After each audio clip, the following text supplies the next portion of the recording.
Hello everyone. Our topic is microorganisms, friends and foe. In our previous videos, we have talked about how microorganisms are beneficial as well as harmful for us. Means they can help us in the preparation of bread, curd, used in medicinal industries, vaccination, etc.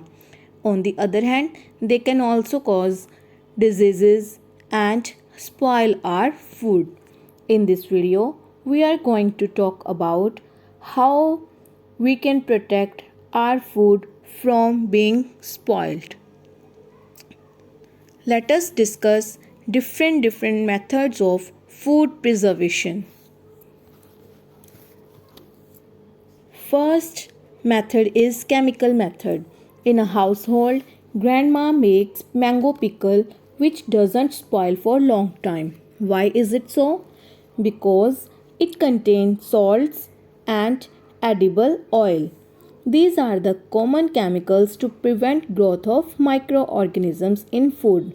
These are called preservatives. In general,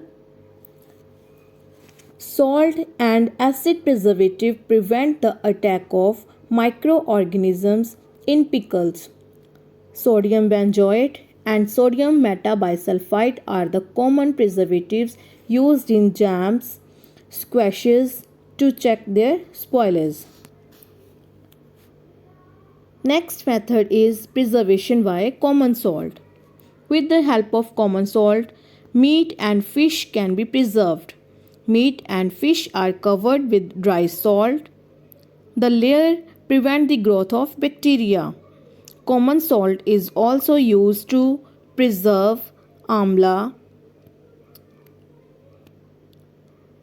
raw mangoes, tamarind, etc. Preservation by sugar. Sugar has ability to absorb water, so it reduces the moisture content from the food, thereby preventing growth of the microbes. Jams and jellies, squashes are preserved by sugar.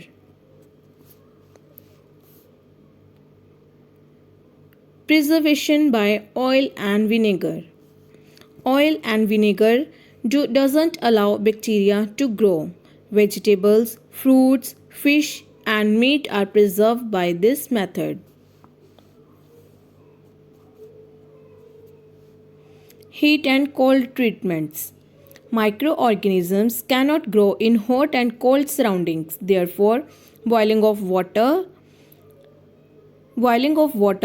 kills the microorganisms, and keeping the food in low temperature environment such as refrigerator prevent their growth.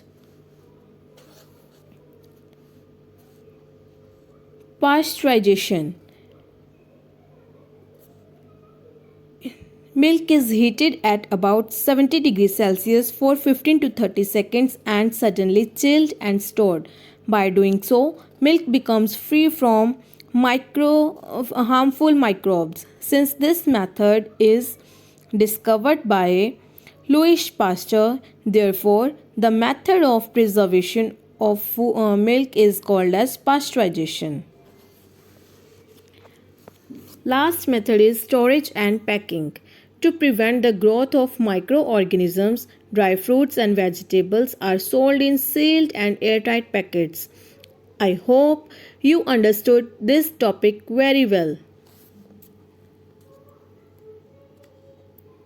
Thanks to all.